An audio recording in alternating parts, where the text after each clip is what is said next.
Mobile recharge പ്ലാനുകളുടെ കാലാവധി സംബന്ധിച്ച് ഉപഭോക്താക്കളുടെ പരാതി പരിഹരിക്കാൻ നീക്കം. വിഷയത്തിൽ സജീവമായ ഇടപെടലിന് കേന്ദ്ര സർക്കാർ. ഇന്ന് മിക്ക പ്രീപെയ്ഡ് പ്ലാനുകളും 28 ദിവസത്തെ കാലാവധിയിലാണ് വരുന്നത്. അതിനാൽ സാമ്പത്തിക നഷ്ടം ഒഴിവാക്കാൻ 30 ദിവസത്തെ പ്ലാനുകൾ കൂടുതൽ ജനകീയമാക്കണമെന്ന ആവശ്യം പരിഗണനയിൽ. എല്ലാ മാസവും അല്ലെങ്കിൽ എല്ലാ ആഴ്ചകളിലും മൊബൈൽ റീചാർജ് വലിയൊരു തലവേദന തന്നെയാണ്. അത്രത്തോളം പ്ലാനുകൾ ഉണ്ടെങ്കിലും കാലാവധി സംബന്ധിച്ച് വലിയ ആശങ്ക തന്നെയാണ് ഇന്ന് ഉപഭോക്താക്കൾക്കിടയിലുള്ളത്.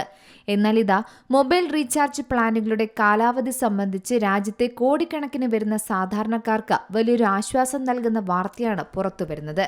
അതെ, ഇത് ഉപഭോക്താക്കൾ കാലങ്ങളായി ഉയർത്തിയ പരാതി തന്നെ. അത് പരിഹരിക്കാനുള്ള സജീവമായ ഇടപെടൽ തന്നെയാണ് കേന്ദ്ര സർക്കാർ നടത്തുന്നത്. നിലവിലുള്ള മിക്ക പ്രീപെയ്ഡ് പ്ലാനുകളും 28 ദിവസത്തെ കാലാവധിയിലാണ് വരുന്നത്. ഇത് കാരണം ഒരു കലണ്ടർ വർഷത്തിൽ ഏകദേശം 13 തവണ റീചാർജ് ചെയ്യേണ്ടി വരുന്ന സാഹചര്യമാണ് ഉള്ളത്. ഇത് വലിയൊരു സാമ്പത്തിക നഷ്ടം തന്നെയാണ് വരുത്തിവെക്കുന്നത്.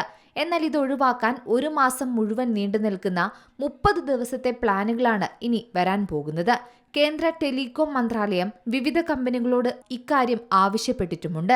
ടെലികോം റെഗുലേറ്ററി അതോറിറ്റി ഓഫ് ഇന്ത്യയുടെ നിർദ്ദേശപ്രകാരമാണ് എല്ലാ കമ്പനികളും നിർബന്ധമായും അവരുടെ പ്ലാനുകളിൽ 30 ദിവസത്തെ ഒരു ഓപ്ഷനെങ്കിലും ഉൾപ്പെടുത്തണമെന്ന ആവശ്യം വരുന്നത്. കൂടാതെ ഈ സാഹചര്യത്തിൽ 30 ദിവസത്തെ പ്ലാനുകൾ വിപണിയിൽ എത്തുകയാണെങ്കിൽ പലപ്പോഴും അത് സാധാരണക്കാർക്ക് വലിയ തരത്തിലാണ് ഗുണം ചെയ്യുക.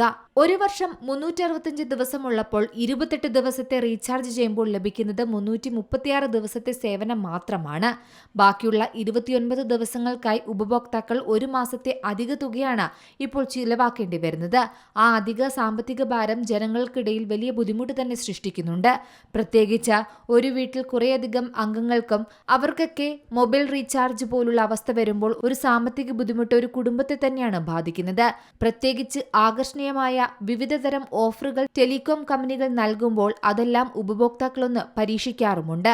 എന്നാൽ വിപണിയിലെ മത്സരം ശരിക്കും പറഞ്ഞാൽ വലിയ തരത്തിൽ വഞ്ചനയും സാമ്പത്തിക മാന്ദ്യമാണ് വരുത്തിവെക്കുന്നത്.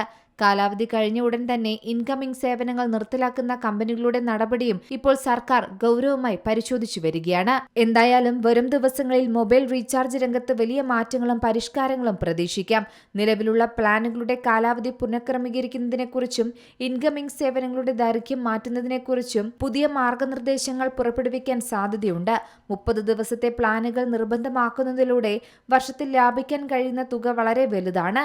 News desk Zee Malayalam news. ഏറ്റവും പുതിയ വാർത്തകളും വിശേഷങ്ങളും വിരൽത്തുമ്പിലറിയാൻ സീ മലയാളം ന്യൂസ് എല്ലാ ഡിജിറ്റൽ പ്ലാറ്റ്ഫോമുകളിലും ലഭ്യം.